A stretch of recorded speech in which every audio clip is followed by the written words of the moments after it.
Okay, folks, I think we're about ready to get started. So as a little bit of a reminder, come on in, my man. There's a seat up here, right there. As a reminder, if you haven't yet, at the end of the class, make sure to put your name in the hat. There's a drawing at the end of the month. You do not have to be present to win an iPad, $1,000 cash drawing, and a full set of my 4 books. Okay, so some of you have been here before. Welcome. Some of you are brand new, right? How many people have never been to one of my classes? Okay, oh my God, okay. So how many people have? Right, oh, look at all those hands. So the new ones, I'd like you to take a moment and say, well, apparently it's worth coming to if all those people are coming back, right? And I'd also kind of give you that beginning comment that, you know, I'm not here to sell you anything. I'm not here to push products. Because as probably most of you know, most people who talk about money, that's what they're doing. The free dinners, the free whatever, they're just advertising to try to get a hold of your money. So can somebody tell me who's been here before, am I here to sell anything? No. If you want to buy my books, you can. You don't have to. What I do want you to do is pick up an education from the right sources. And when I say the right sources, people who will educate you without selling you. So that's my goal, and that's the goal of some of these books. We've got a couple chairs up here as well. There you go. There's a chair right up here, ma'am, and a chair over there. Come on in, come on in. So we get started here, Retirement 101. Some of you maybe have read my 3rd book, Graduation. That's what I really think of this time, not retirement. I think it has kind of a negative connotation to me. It's the idea that you get to graduate to the next version of your life, hopefully the best version. So that's what this is about. It's about putting things together, not just financially, but psychologically as you prepare for that next part of your life. Because you want to make it great. You want to make it worth something, and the planning stage is going to help you do that, which is probably why you're here. So I'll give you a moment to read that.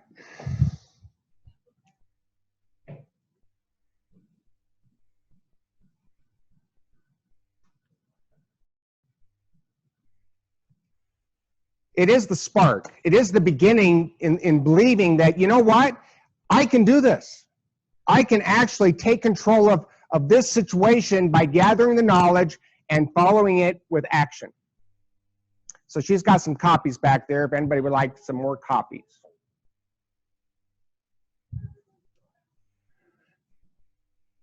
So this first piece, and I'm going to talk a whole lot about the financial piece of retirement, because at the end of the day, it is basic math.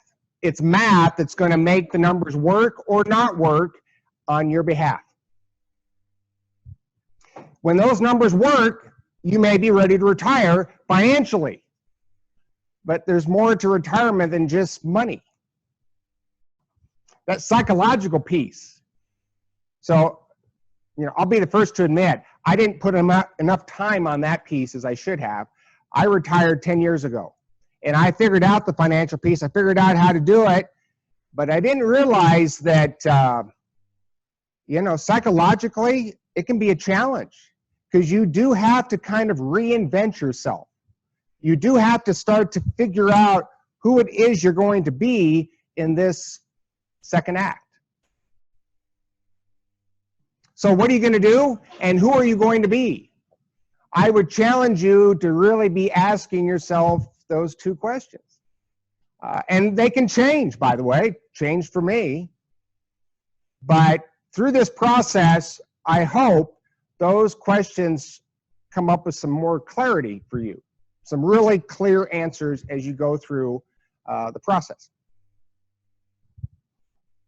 So, beginning, step 1, right?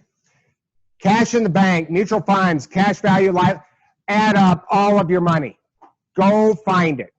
Get a number attached to wherever your money is at. When I say everywhere, I mean everywhere. Pick a day, put it all together. So everywhere, right? Money in the safe, money in the sock drawer. I know somebody's got money in the sock drawer. Identify all of your capital because that's your portfolio.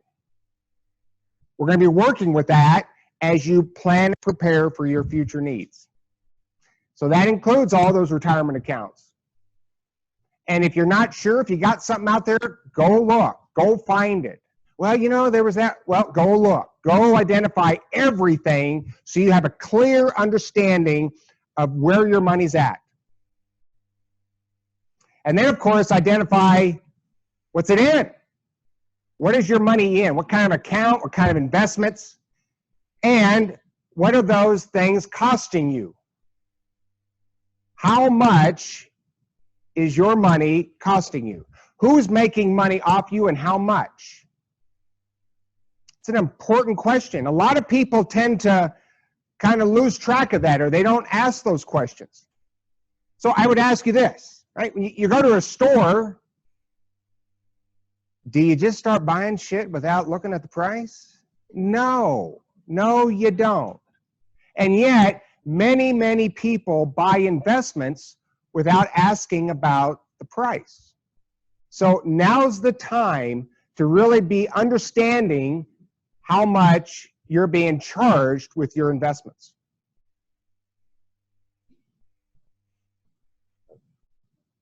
So the other question is, are you going to keep the money where it's at, or are you going to move it to a place, maybe a place like Vanguard? So you'll hear me talk about Vanguard quite a bit. Next Tuesday, we'll be talking about in more detail the investment portfolio. And it's going to sound like Vanguard pays me, okay? Vanguard doesn't pay me, I promise you. The reason I will recommend Vanguard is because they serve you over them. It's a non-for-profit investment company where money coming in, costs go down instead of going up for the big shots who run the company. So consider when you leave your workplace, wherever, about moving your money, consolidating it into one place like Vanguard, which is what I've done. How many other people have done that? Say there's a few hands out there. Can it be challenging? Yes. Can it be a pain in the butt? Sometimes. Because sometimes what happens, and I know some of you know this, some of these companies, they almost get the idea it's their money. It's not their damn money. It's your money. So as you go through the process of trying to corral your money, identifying how much you're paying, what's it in, and maybe transferring it, remind yourself that's your money and you're trying to get a handle on it. Because that in itself could make a determination on whether your retirement years are going to be pretty easy or stressful and possibly difficult. So dig into that portfolio. What is your current asset allocation? Now, when I ask that question, how many people, it's okay, think, I don't know what the hell that even means. Okay, first of all, that's okay. But some of the other people, they didn't know what it meant for a while, but they do now, because that is going to drive the returns of your portfolio going forward. That is a huge thing. So you want to know that. You want to know how much money you have in stocks, how much you have in bonds and cash and real estate and anything else that you might have purchased over the years. You want to know exactly the percentages, because those percentages, they're going to make a big difference on the return over time. And then, of course, how are they allocated and why are they allocated the way they are? Like, when did you make that decision? Or did some guy make that decision for you? So you're going to be hearing me talk about guys, the helpers out there. How many people have a financial advisor? Okay. So I'm not here to attack financial advisors. I am here to warn you about them. The majority of financial advisors are glorified salespeople. Their job is to pull in money, try to make money off your money. They don't make you more money, they make you less because of the cost that comes with their services. So make sure you understand how much you're paying your guy. And then what's the investments you're in that your guy or woman put you in? Because all of those costs will end up reducing your return over time. It's really important to start capturing all this data. And so are you happy with that mix, right? So you've identified, right? This is part of your homework come next Tuesday. You've identified your allocations. You know how much you have in stocks and bonds and so forth. Are you happy with that? Is that what you want? Or do you want a different mix? And I know some of you might think, well, hell, family, I don't know. You tell me, right? Well, we'll talk about it. We'll talk about it. And of course, what do you want that asset allocation to be when you take the leap? In other words, some of you may be looking to retire in a few years. Some of you may be looking to retire in a few weeks. Some of you may be already retired. Well, wherever you are in your situation, you still want to focus on this issue. And your situation may change and it may not, meaning your asset allocation, you may have less in stocks going into retirement, or you may not. Again, every situation is unique. So you hear me talk about this more than once, but I'd like to reiterate it. Be careful when you have a friend, a relative, and they're saying, oh, you should do this. Do they really know your situation? More times than not, they don't. And it could be a coworker, it could be a parent who means well. That doesn't mean they understand your situation where they can give you clear advice on how to put together a portfolio that's going to grow over time for your future needs. So be very, very careful with receiving advice from anybody on this subject. So let's take a look at an example. Somebody's got $500,000 in a portfolio. They built it up over time, done a pretty good job of savings. And right here, they've got $318,000 in a 401k. That 401k is costing them 1.3%. That's the fee. That's the expense ratio average of all the funds that they have in that plan. And that comes to $4,134 a year. Next, they got a Roth IRA, about 50,000 bucks in there, paying $900 a year at 1.8%. They got an old IRA, got 38,000 in that. They're paying 1.9, 722 bucks. They got a non-qualified annuity that some life insurance agent sold them once upon a time. They don't really know or can explain it at all, but they got it. And the cost in that's quite expensive, about 2.5% a year. So we're starting to identify what we have and the cost. They got some cash value life insurance. Well, that's very expensive too. All those fees are internal. You don't see them, but they come out of your return. So you're paying about 2.5% here, about 700 bucks a year. They got bank savings. So you say, well, I'm not paying anything for my savings. Oh, yes, you are. You're paying with a loss to inflation. So your fee is zero, but you're losing to inflation every year. That money in the bank is just shrinking in value. And then somebody's got some sock drawer money, just in case, right? 4,000 bucks, same thing, earning nothing. So inflation's eating up that $4,000 every year. That brings our allocations to 25% stocks, 75% bonds. Think about that. In other words, they looked into it and they identified that's what they had. They had no idea, but okay, that is it. Yearly cost, in case you can't see that, $7,356. And some of you might think, well, that doesn't sound too bad for $500,000. Second example, somebody who has taken the time to really understand these issues. They understand what a no-load index mutual fund is. They understand what an expense ratio is. They understand what a load is. They understand how products are put together and sold. And they know how to avoid the bad as they buy the good. 401k moved all money to index funds, low-cost index funds at 0.05. Roth IRA, low-cost index funds, 0.07. Old IRA, 0.10. That non-retirement account, got rid of that annuity, paying 0.11. They cashed out the cash value life insurance because they realized, let's see now, I bought this for the kids, and my kids are 40 now. So I don't need it anymore. So I get rid of a crappy policy that's making an insurance agent more money at my expense. Bank savings, I get rid of it. What do you mean if I'm going to get rid of it? What I mean is you put that money in a money market fund at a place like Vanguard, earning about 2.5%, because you want to get a return something close to inflation, even with your cash, liquid assets that you can access anytime. And you identified the prime money market at Vanguard to do that you can access as you need it.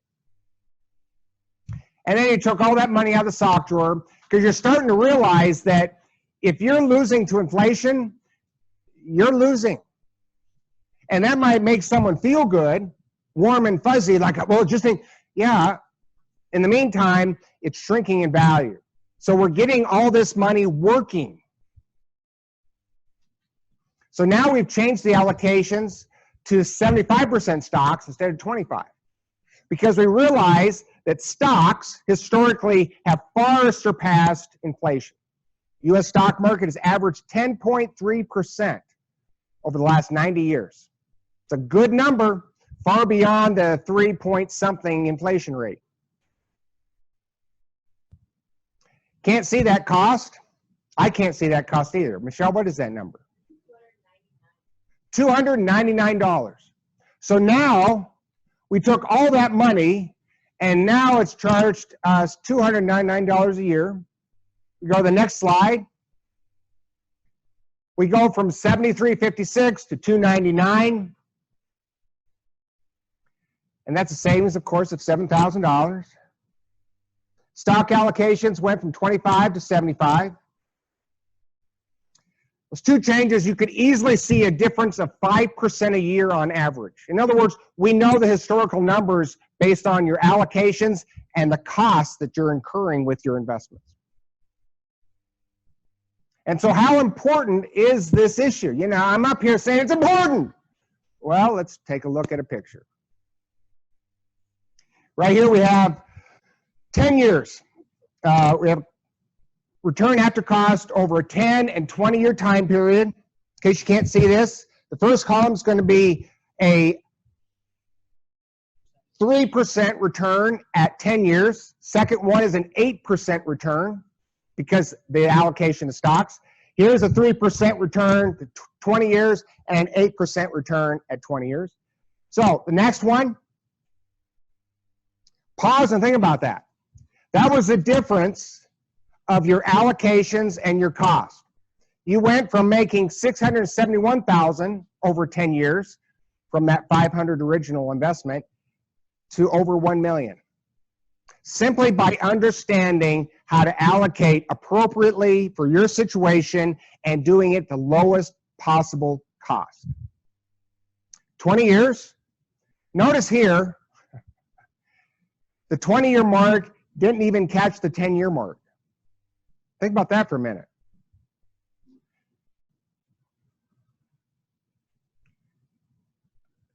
The point of this illustration is to explain to you just how critically important it is to get your asset allocations right and to do it at the very lowest cost. Because at the end of the day, this can be you and that can be you. It's going to be your choice. You can give the difference to all the people in between you and your money, some advisor, some investment company, or you can give it to yourself and your heirs. The choice is yours. It's always yours because that is your money. So again, next week, take some time, pull all that together, and come with some information. And we'll be talking about that information next week as well. Also, before I keep going any further, if you would like this PowerPoint to review, I'm happy to send it to you. My cards are up here. pick up my cards and send me an email requesting the PowerPoint, and I'll give it to you free of charge. Okay, so now we're transitioning into this 4% number. Some people have heard this number, 4% of the portfolio. So what we know is we want to start to understand the importance of what is 4% of your total portfolio. So you get that big number that we've already attached, say that 500,000, and then what is 4% of that? You want to learn that now. You should have that information come next week if you don't already have it. We can use that number to start to see if the math is adding up in your favor when it comes to your portfolio, which is a piece of this much bigger puzzle. And then, of course, make sure you're accounting for every liquid dollar you got. And again, that means everything. That means money in the bank, money in the safe, a sock drawer, wherever. Cash value, life insurance. That is all of the portfolio. And then divide that number by 12. Get an idea of what that looks like on a monthly basis. And again, start working that number. Start figuring that out. It's the beginning. Because here's what I would tell you. If you can live on less than 4% of your portfolio with whatever else income is coming in, you might be ready. Might be. We have to factor in some taxes. We got to factor in some other issues. But that 4% number is going to start showing you if you're ready. Does 4% of your portfolio pay the bills? If the answer is easily, well, then you might be ready. If the answer is, oh, not so much, well, you may not be ready, but there's always remedies to making the situation better. Fixed income.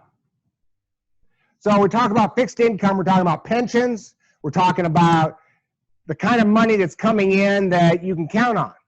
Could be a job, could be Social Security, could be all kinds of income that is outside of your portfolio.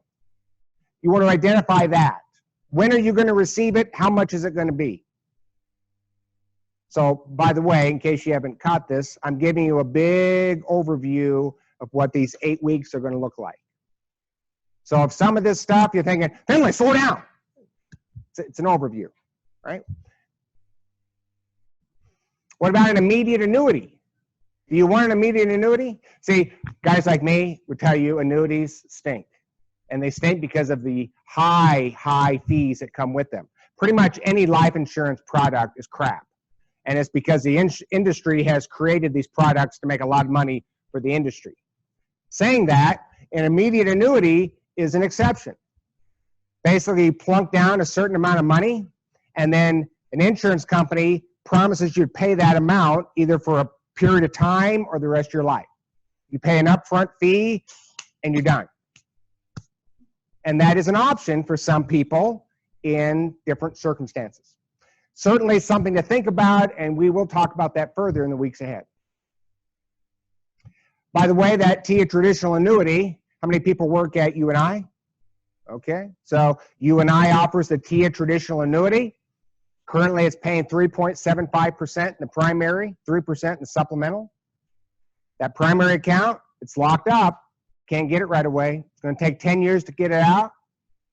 That TIA advisor, he's going to be contacting you to get close to retirement. Hey, listen, we got a hell of a deal for you. We're going to be able to put all your money into this lifetime annuity, and you'll be set. Well, what he's not telling you, of course, is he's going to earn a really big fat commission when he does that.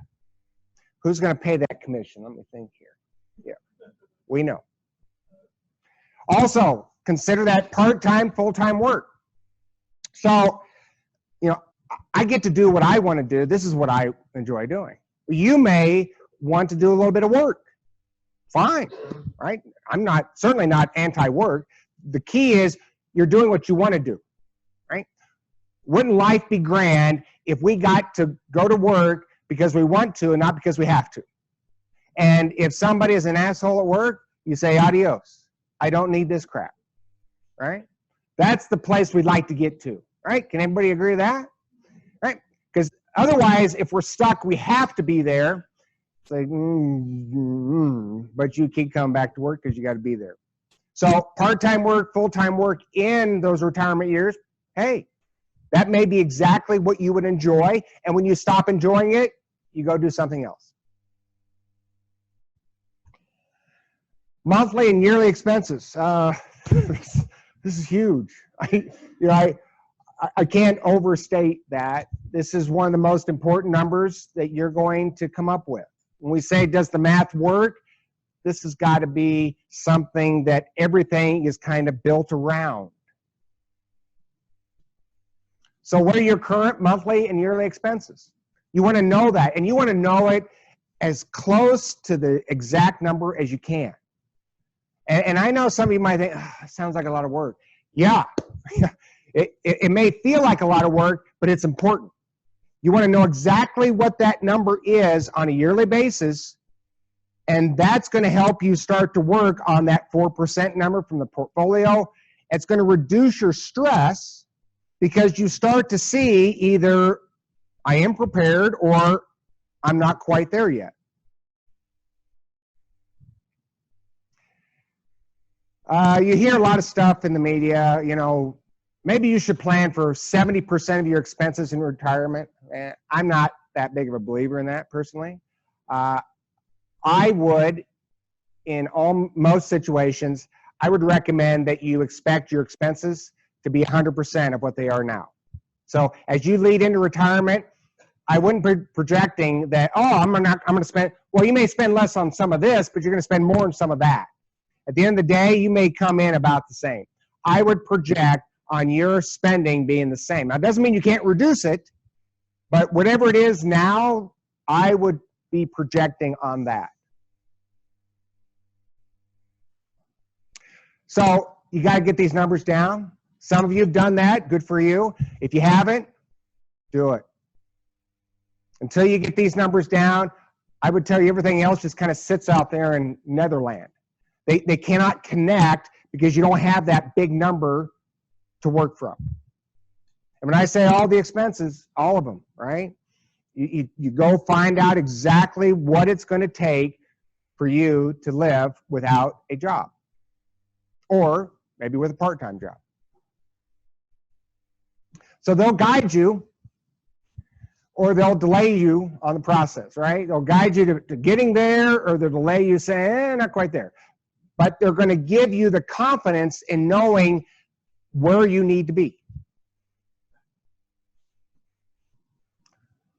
So the big numbers, what are the yearly expenses? What's the fixed income? What's the total amount of the portfolio? And what is 4% of that portfolio? These 4 questions, get them answered. That's it. Know exactly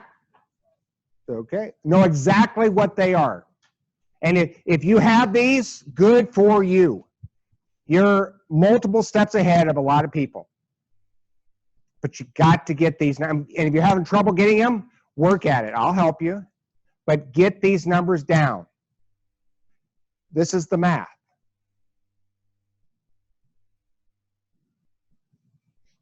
So let's take a step back. Why that 4% number? We have enough extensive research for decades that if you put together a portfolio correctly, then it should last beyond 30 years, withdrawing 4% with an inflation adjustment along the way. Now, I generally don't recommend that. I don't think people will actually track that carefully because inflation adjustments can be tricky and not always understanding inflation as it relates to you. What I would say is if you focus on pulling out under 4%, most likely you put together a portfolio correctly, that portfolio is going to last far beyond 30 years. It's going to last longer than you last. Now, if you want your portfolio to run out, sure, you can do that, but that means spending 5, 6, 7, 8% a year because we have to factor in inflation through this whole process. So that 4% number factors in inflation. It guides you down the path that's going to put you in a better place. Now, we say put together well a portfolio of at least 50% stocks. In most cases, I would not recommend ever going below 50%. And I know some people think, oh, I can't go into retirement with all those stocks. But you got bonds, high quality bonds, part of the portfolio, you got some cash, and you have stocks, U.S. stocks, international stocks. Those things are to keep your portfolio growing beyond the inflation rate. You get rid of stocks, your portfolio is going to start shrinking fast because inflation is eating it up as you're pulling money out.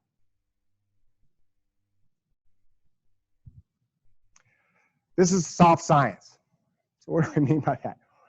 Well, one, all the research we have, well, that's the past. Nobody can tell you about the future.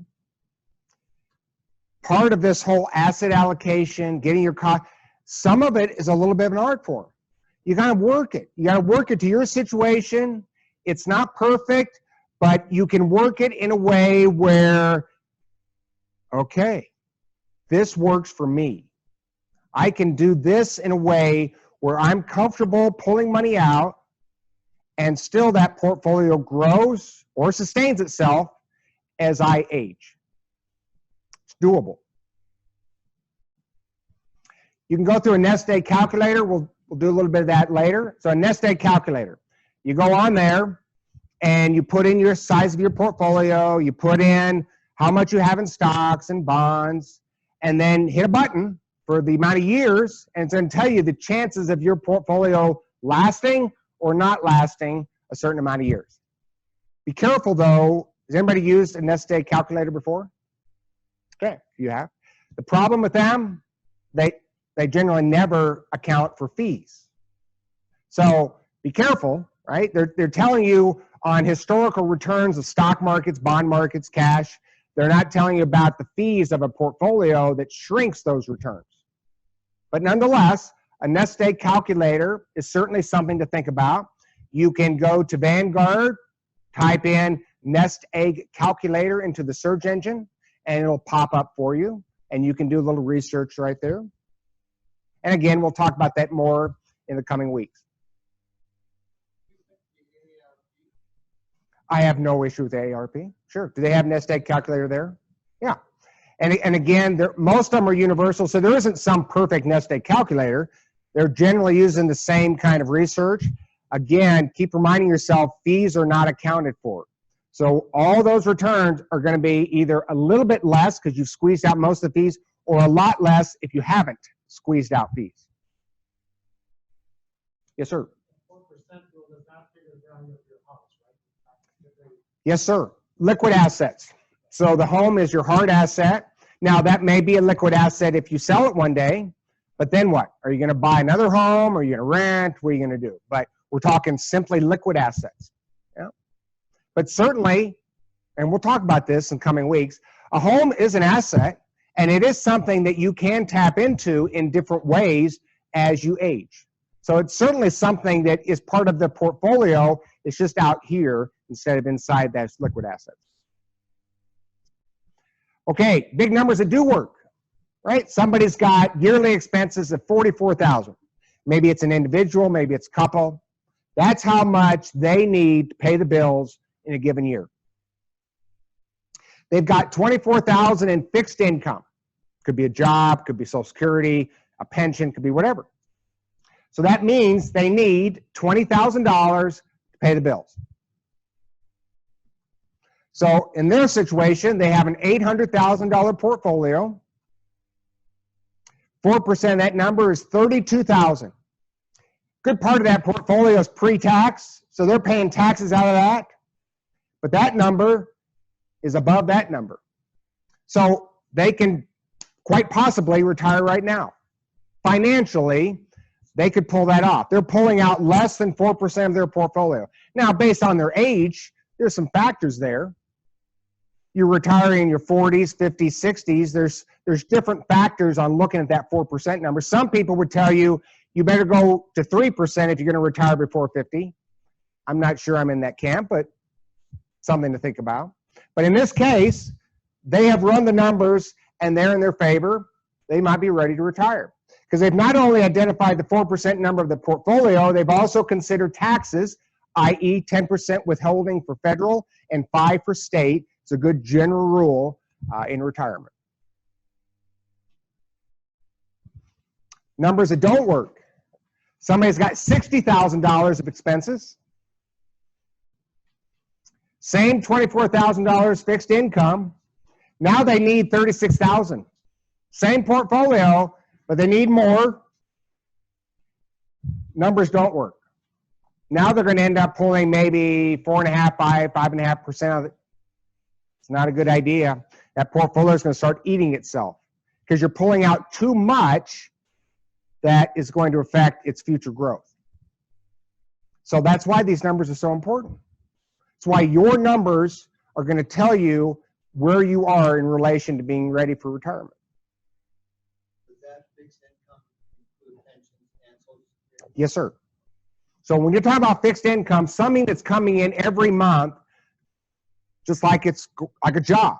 And again, it could be a job, could be a part-time job, but it could be Social Security, a pension, it could be an immediate annuity that you took out of the portfolio to lock in a pension, so to speak, with an immediate annuity. Give you a moment to read that.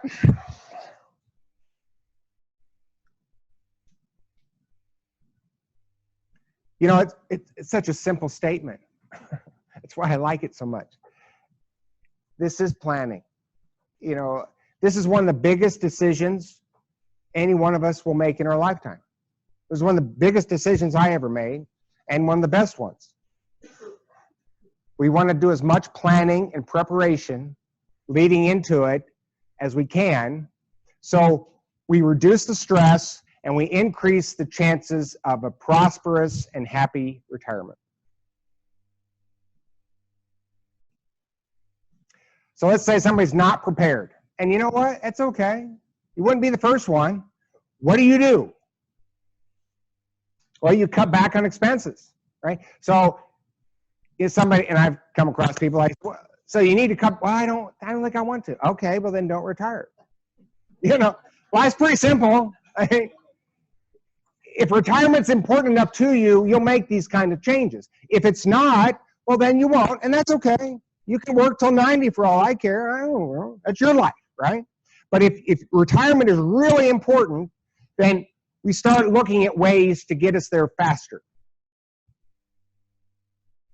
Pay off debt as fast as you can, right? So one of the concepts is try to get rid of debt leading into retirement. In an ideal world, you get rid of all of the debt. But that doesn't mean you have to. You can have a mortgage in retirement.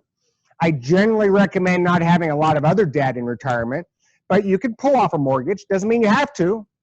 You may not want to, but doesn't mean you can't. So don't listen to people and say, this is the way you, no, there's a lot of ways to do this. Again, identify the ways that you can start making the numbers work better for you. Save more. Increase allocations to stocks. So increase your savings leading up to retirement, stock as much as you can, and move it into stocks, much of it. So how many people in here honestly say stocks scare the hell out of me? Stock market? Okay, it's a fair statement. What I would tell you is take the time to better understand stocks, understand businesses and how they make money and how the stock market works. So stock markets go up and down, and they don't always go up. I get that. But stocks historically have done so much better than any other asset class. And so when you own stocks, it doesn't mean you own just one type of stock. You own a mutual fund that owns thousands of stocks in the United States and overseas markets. And then you do it at that lowest possible cost. But owning stocks and getting them working for you will get you there faster. That's what I would tell you. And some of you might think, oh, okay, Finley, so I do that, and I get to retirement, and I got all these stocks. What do I do? Well, we'll talk about withdrawal strategies, but you also have high-quality bonds. You also have cash. In other words, you have buckets with different kinds of asset classes in there, and you're going to pull from one or the other based on how it's been doing. So, let's use me. I retired in March 2009. Now, if anybody kind of remembers that time period, it was like the worst time to retire since 1929. Thank you very much. Good call, Finley. And I say that because that, when we reflect, we look back, that was the low point of the whole 2008 fiasco. That was the stock market at the very lowest point in March 2009. And there were like everybody pretty much on television saying, get out, market's going to go collapse and blah, blah, blah. Well, of course, it started going up from there. I didn't care. It didn't matter to me. I wasn't pulling money out of stocks. I was pulling money out of cash or bonds. Bonds were doing well. Bonds did well in 2008. So it didn't matter to me that stocks were down when I retired because that had no impact on my current needs. Those stocks were for me years and decades down the road. And guess what? They've come back very, very nicely. So remind yourself of that. You have buckets, so when you retire, it's okay, the stock market's down, and it's okay if it's up. But just because it's down doesn't mean you can't retire. Oh, sorry, let's go back. I don't know if I mentioned this, but cut those expenses. Did I say that yet? Yes, and I'll keep saying it. It's critically important. It's going to have a huge impact on your future return. It's going to have a huge impact on the growth or lack thereof of your portfolio. And, you know, some of you, let's put it this way. How many people have fired a financial advisor in here? We got a few, okay? I did. It wasn't easy. I was 25 years old, and I was telling this old guy, he was like 45. And I told him, you know, I'm done. Give me my money because you're not getting it anymore. And it was tough, you know, but it was one of the best decisions I ever made. And I'm not saying you have to fire your financial advisor, but what I would tell you is you might consider your options. You might really consider, how much am I paying this person and how much could I pay? And maybe there's a better way of doing this. So when I got started, I read this book, 1989, Wealth Without Risk by Charles Gibbons. I was investing my money, didn't know what the hell I was doing. I read that book and I realized, oh my God, I'm doing everything wrong. And that's when I started to educate myself, fired that financial advisor. But what Gibbons taught me more than anything was to believe in myself, to believe that, you know, this kid from Iowa with high school diploma could be his own financial advisor. Now, Gibbons believed in me. I wasn't so sure at the time, but I took that leap of faith as I started to believe in myself. Well, little by little, I came to believe I really could do this. And I now know that I can do this. And I want you to know that. The vast majority of people can become their own financial advisors. It is not as hard as one may think. I personally spend less than 5 minutes a year on my investment portfolio. That's not hard. You get it put together and you leave it alone. And as John Bogle would tell us, the man who started Vanguard, you stay the course. You stick it out, not letting emotions drive your decision making.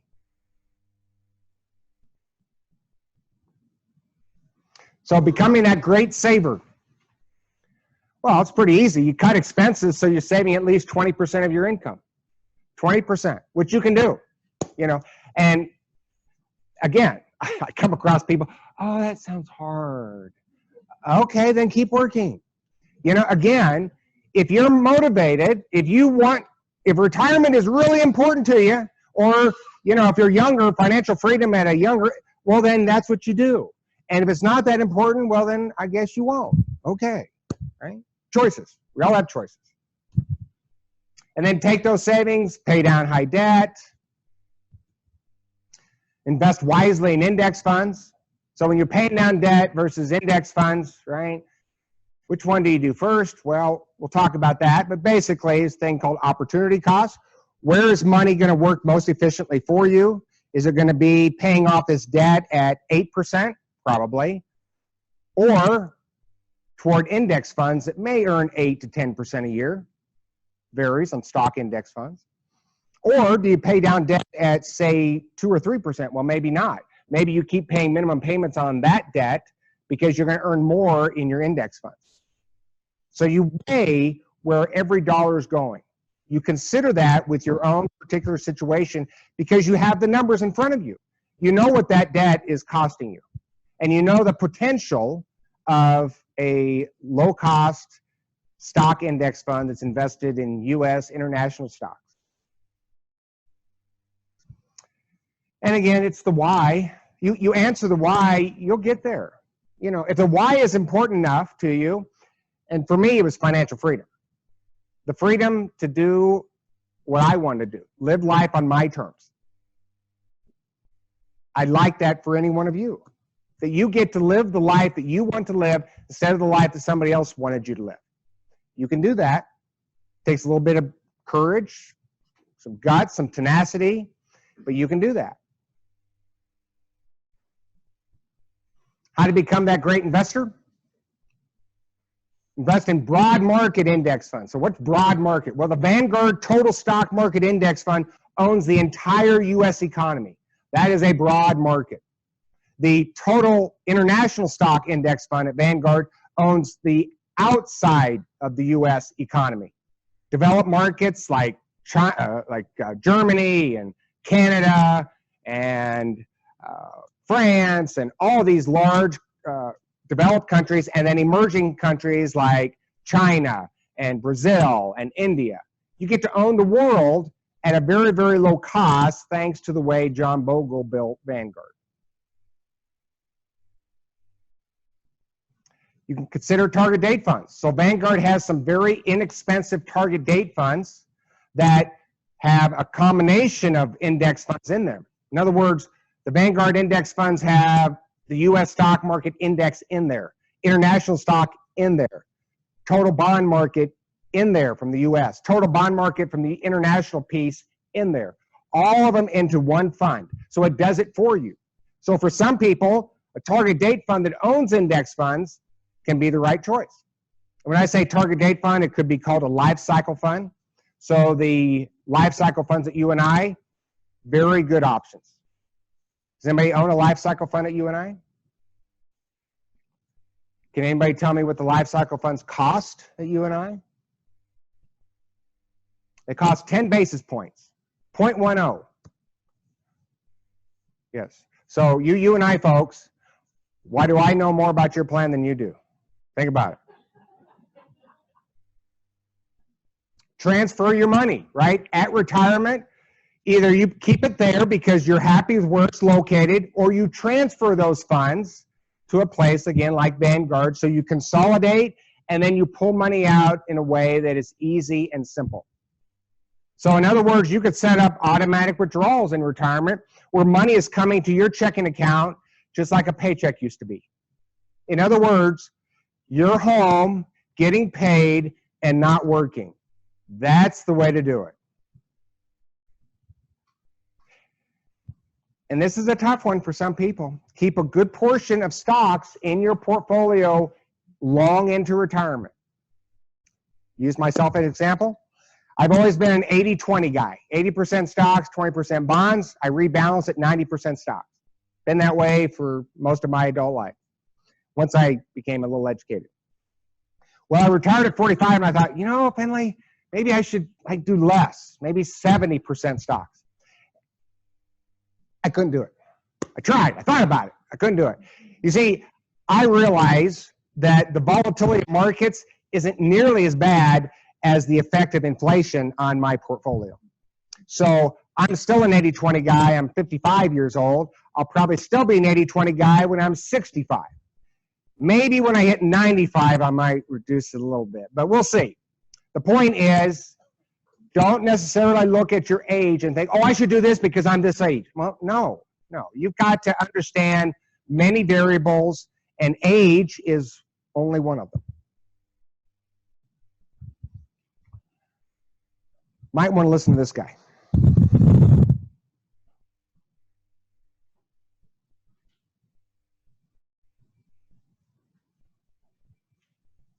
So, some of you will go home, talk to a spouse, a friend, a coworker, and you might mention to them that, you know, this Finley guy, he says you should invest in index funds. And your friend, relative, spouse, they may say, oh, Finley's full of shit. Okay. You know what? That's okay. You can say what you want about me. Are you going to say he's full of shit?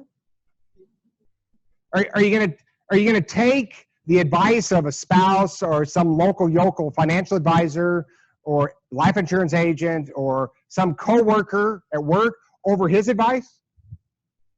I mean, right? Think about that for a minute. If the greatest investor of our time is giving you advice on how to invest your money, you and I should listen. I listen carefully to Warren Buffett, and so should you. And if you get blowback from the information I'm providing you, specifically on these index funds, keep reminding yourself, are you going to listen to Warren Buffett, or are you going to listen to whoever? I think it's an easy decision once we really put it in context. Taxes in retirement. So as a general rule of thumb, the average person might want to be withholding 10% federal, 5% state when you're pulling money out of pre-tax accounts. So pre-tax, right? A 403B, a 401k, an IRA. So when you pull money out, you have taxes withheld, just like your paycheck. You have taxes withheld there. So at the end of the year, you don't have a big tax bill.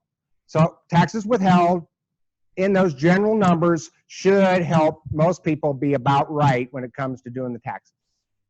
And again, that can change. It's not exact for everyone. Speaking to your accountant can certainly help. It could be more or less based off not only your situation, but your location. Right? So who's going to retire outside of Iowa? Anybody? Wow, you got one. What state are you thinking about, ma'am? Europe, okay. What place in Europe? Spain. Okay, I'm not sure that's a great idea, but psychologically, I'm thinking it might be great. I always think of it in financial terms, you see. So, for example, retiring in Minnesota, really bad idea. Retiring in Texas, probably a pretty good idea. Florida, really good idea. There are many states that tax you very little as a retiree. There are states that are kind of in between, and there are states that are high that just tax the hell out of you no matter what your age. So wherever you decide to retire, consider the financial piece that includes taxes on your money. Because a lot of people's money is tied up in either a pension, which is going to be taxed, or a traditional account like a 401k or an IRA.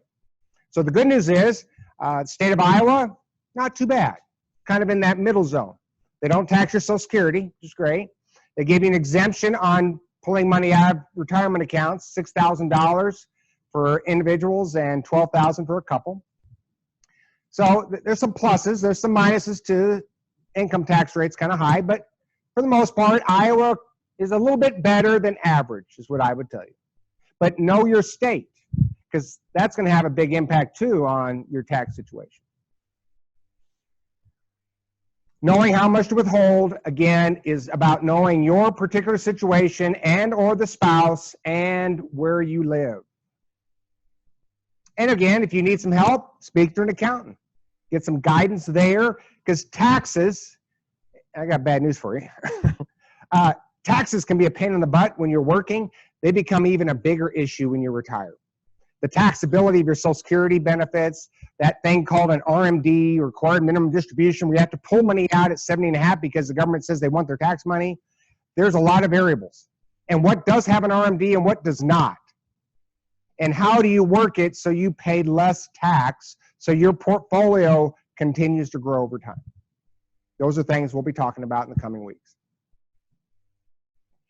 Your home. Well, how much equity do you have now? So that's a good question to get answered.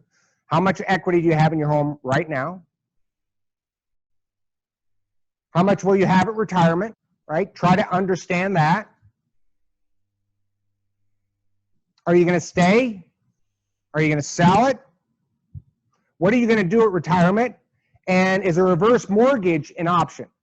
So what I would tell you is, and we'll get to this in the coming weeks, a reverse mortgage in most cases should be the last place to get money, because the lenders are happy to do it because there's pretty good sized fees involved with reverse mortgages. But a reverse mortgage is one way to access equity in a home if you want to stay put. If you want to be there until your last days, a reverse mortgage is certainly an option. I just wouldn't make it at the top. I'd make it at the bottom.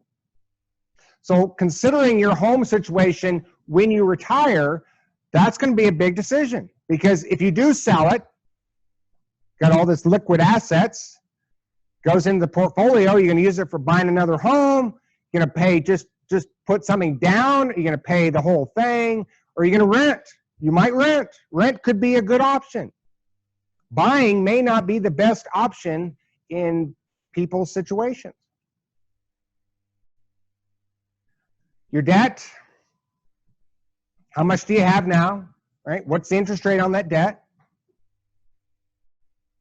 How much debt do you expect to have in retirement? So the one thing I see, I work with a lot of people planning for retirement, and for the most part, I see a lot of people, they kind of have it worked out. Like, I'm going to get rid of this debt by this date because that's when I'm going to retire.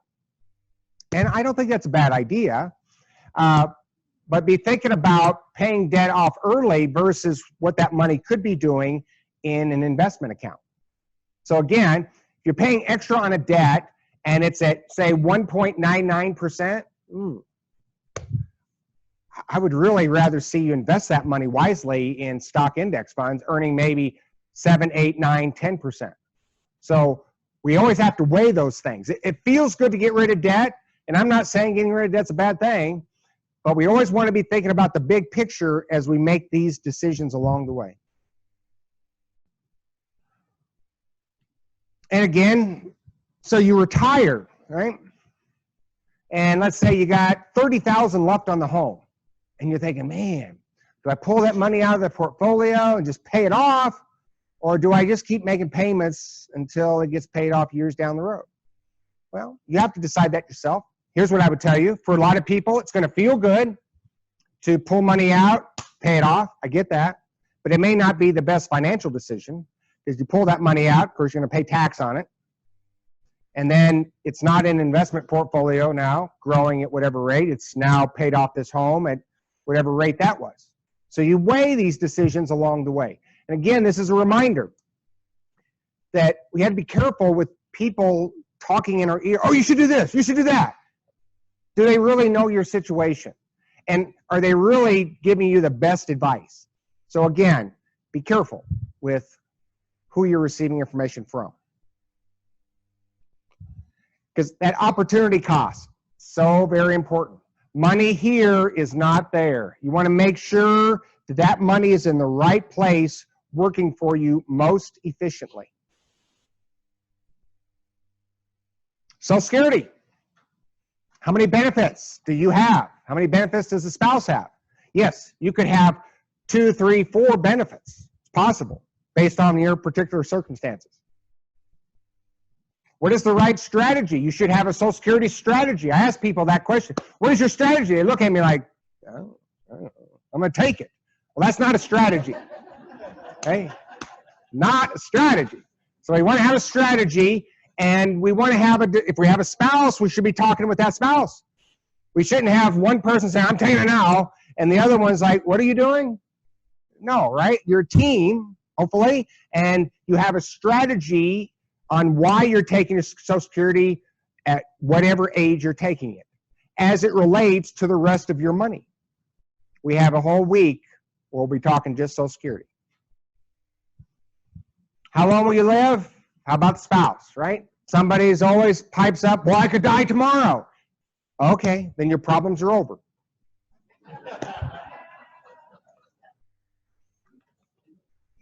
What happens if you live a long time, right? And you decided to pull a very small Social Security check instead of a very large one by waiting. In other words, you could regret that decision in your 80s and 90s. And if you reach that age, you're going to be happy you waited. And if you don't make it to that age, again, your problems are over. So plan on living to 90, right? Just plan on it. And again, if you make it, you're going to be happy that you were patient with a strategy on Social Security. And we'll talk about that in more detail in weeks to come. That immediate annuity. So are you interested in buying a pension? That's what I would ask you to think about. It's a pension, basically, maybe for 10 years, maybe for 20, maybe for a lifetime. You give an insurance company a certain amount of money. So the one at Vanguard's on Vanguard's platform, basically you're going to pay 2%. So you give them $200,000, they're going to charge you $4,000, 2% of that $200,000. You're going to pay that, and then they're going to give you a payment for whatever period of time that was agreed upon. And again, why would you do that? Well, you want fixed income. You want something where you can count on it every month. For some people, that's worth thinking about. For others, not so much. Because if you do this for a lifetime, you give them a certain amount of money, you die, that money's gone, they're going to keep it. So a lot of people are like, I don't like that idea, all right? But they're taking the risk as they pay you the money for whatever period of time that was agreed upon. So, something to think about. We'll talk about it more weeks to come.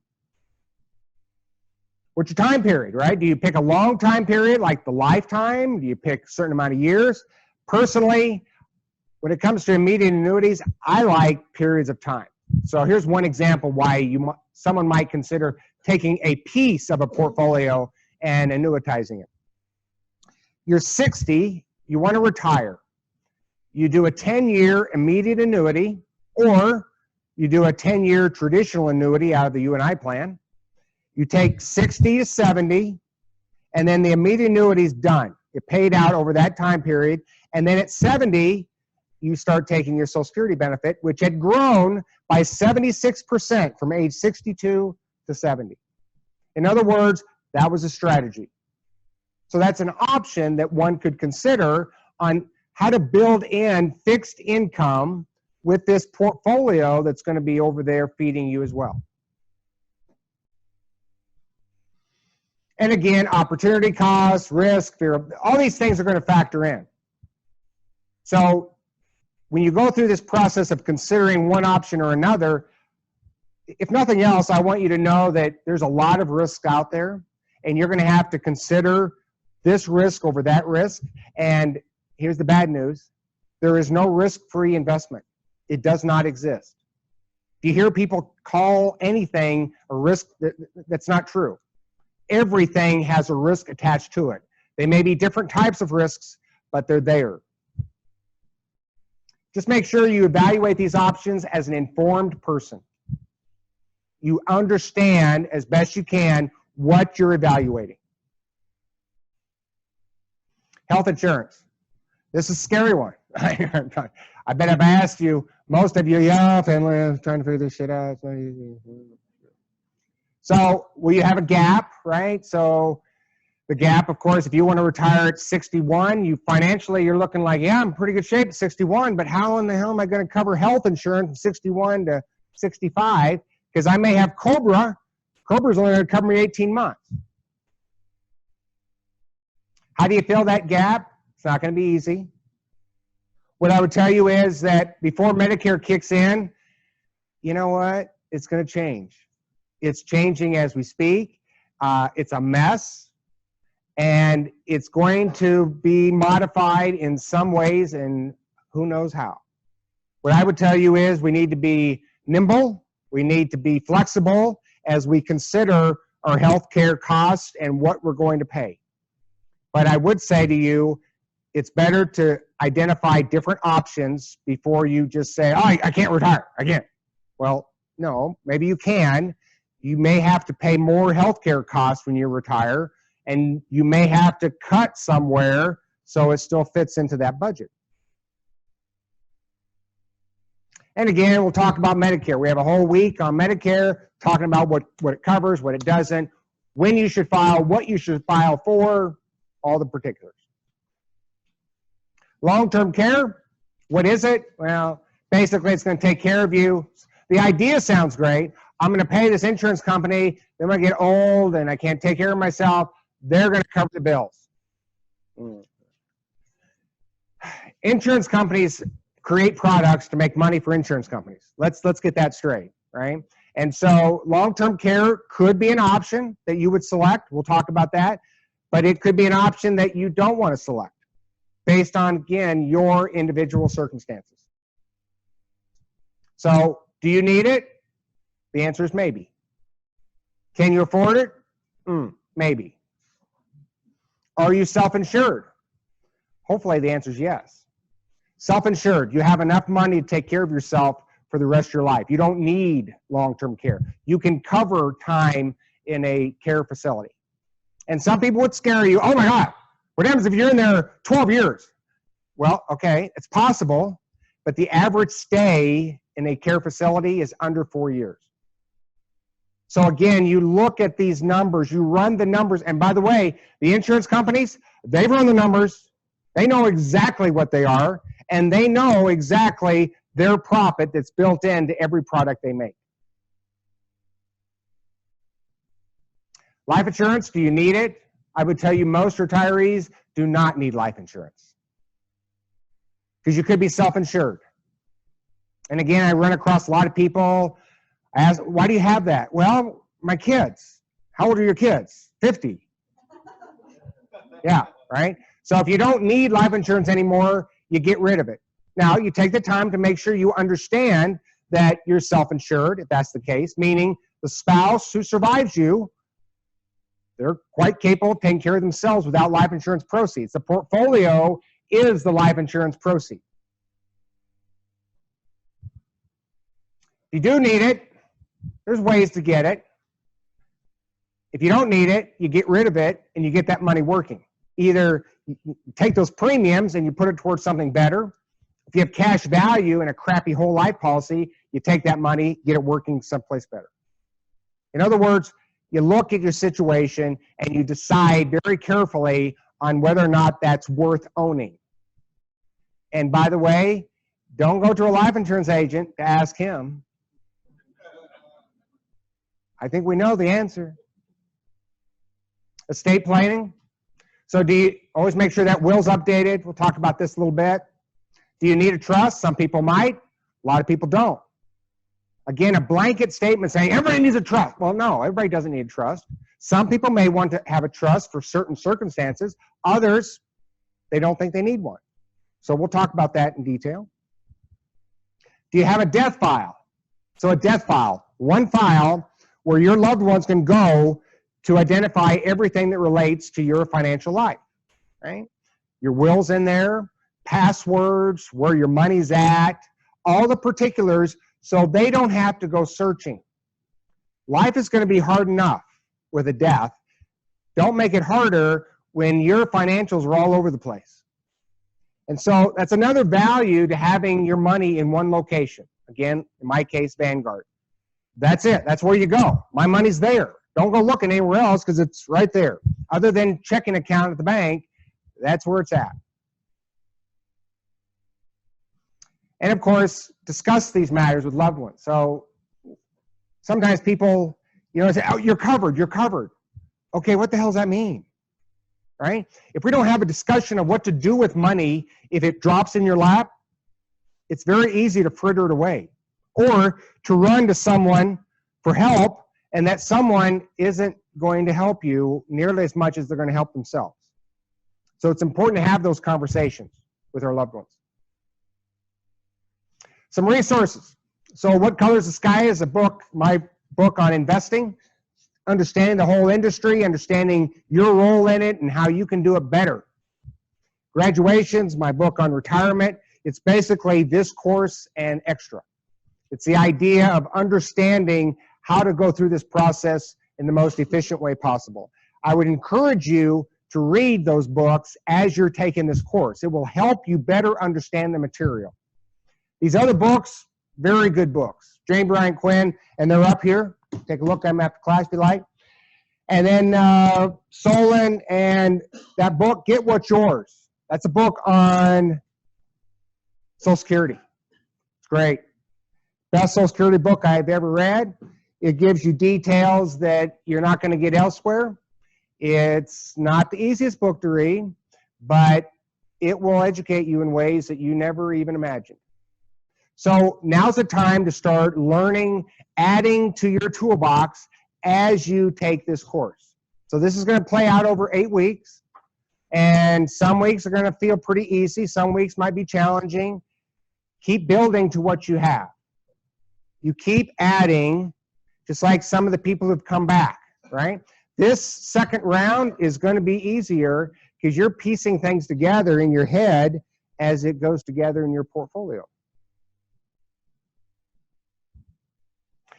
Okay, whew, it's a lot of talking. Questions of me right now. Anybody have any questions about the future of this course? Anything I talked about today? Yes, ma'am.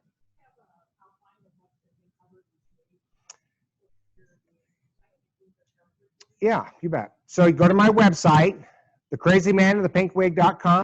Cards up here, thecrazymanofthePinkWig.com. Hard to forget that. The homepage has every class, every single class, and you'll see a brief explanation of what that class pertains to. Okay? Anything else? So as a reminder, if you haven't already, make sure you put your name in the hat for the drawing that'll take place on the 30th of this month, for 30 and 30. They're giving away an iPad from Dupaco and $1,000 and a set of books from me. Okay?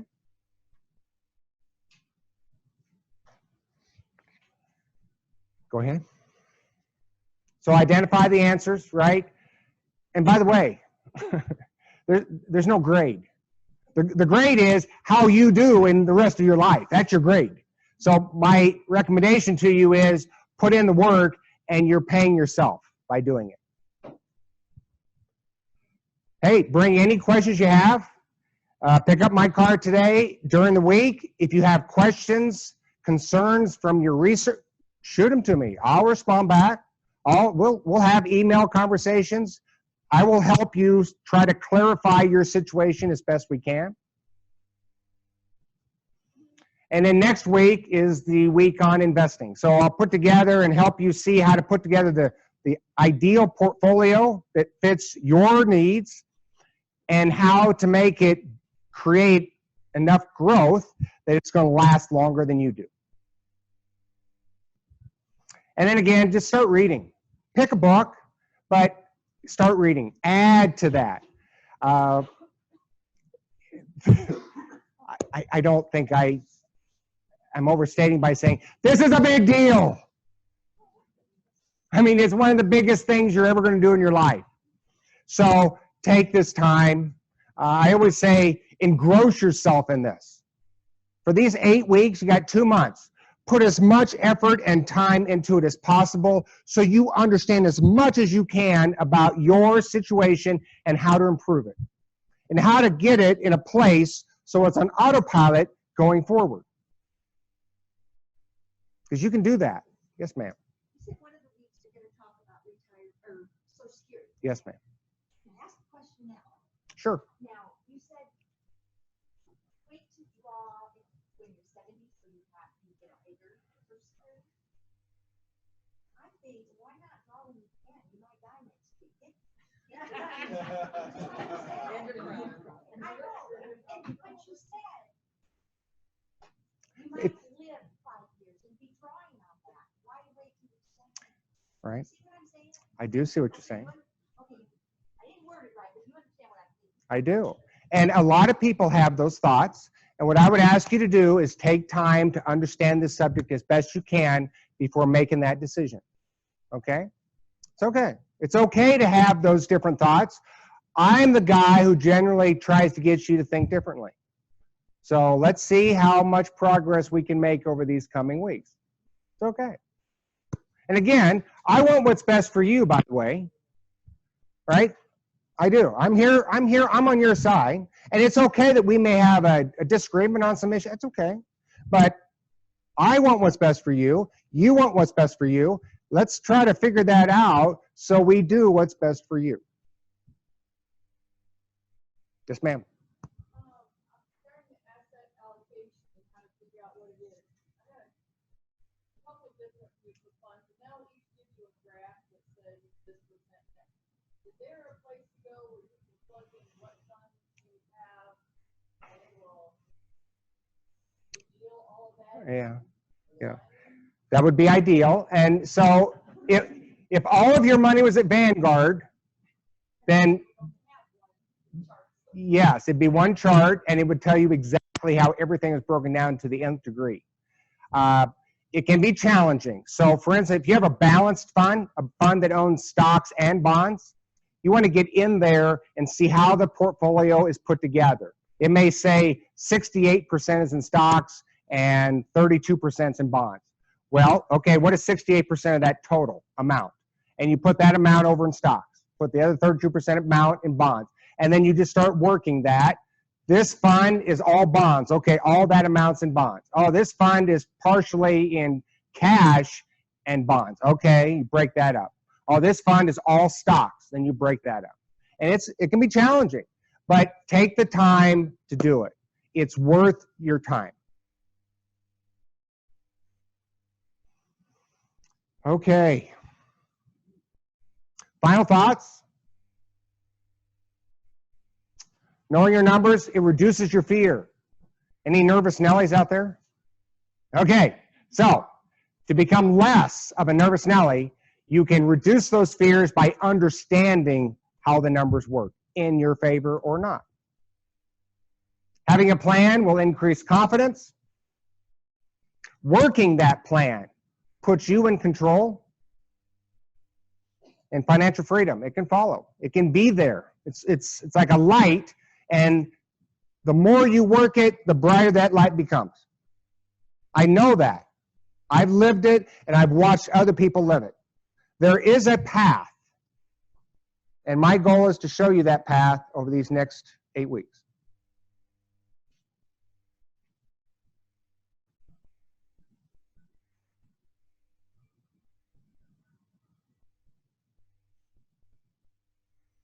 It's all about getting started. And then you keep adding to what you know as you keep going down the right path, because you know that's the right path based off your new level of education. So I'll leave you tonight with a story. Most of you know me. You know I always leave with a story. So this story is called The Ship. And basically, we have this big ship going down this big body of water, and we have 4 types of people on this ship. Now, the first person, they're looking for perfect land to get off the ship. They all want to get off the ship, every single one of them. But this person's looking for perfect land to get off. They never get off the ship because there is no perfect land. No matter how long they look, they will be on that ship forever because they are looking for something that doesn't exist. That's one type of person. Second type of person, they see some land, they, hey, that looks pretty good. Pull it over, boys. They get on that land, they say, hey, see ya, and that's it. They don't necessarily put a lot of thought into it, but they said, that looks good, so I'm just going to run with it. Could be dangerous, right? As that ship sails, it could be dangerous just to go picking land without knowing if that's the right land for you. Third type of person. They're looking, and they see some nice land, and they pull the ship over, but they tell the guys on the ship, tie it up real tight. I'm going to go check out this land. I'm going to make sure it's just right. And if it is, you know, if it doesn't be perfect, but it's got to be right for me, then I'll come back and I'll tell you to take off. Or I'm going to come back and say, it's not quite right. I'm getting back on the ship. I'm going to find a better place. So that's the third type of person. Then there's a fourth person. I respect this fourth person. I could never be the fourth person, but they got a lot of guts. You see, they want to get off on land so bad, but they are so nervous about it, and they feel like they'll never do it, so they just torch the ship while they're on the ship. And of course, it forces them to get off the ship and onto land. They know themselves well enough to say, oh my God, I've got to do that because that's the only way I'm getting off this ship. So the question is, of course, which one of those kind of people are you? Right? What kind of person are you to leave work? To leave something that you kind of understand, to enter a world that it's going to be kind of new, but it can be exciting too. So this is the opportunity to leave the ship in any way, in any capacity that works for you. I would tell you it was one of the best decisions I ever made. And I'll try to help you make it as well. Thank you, folks.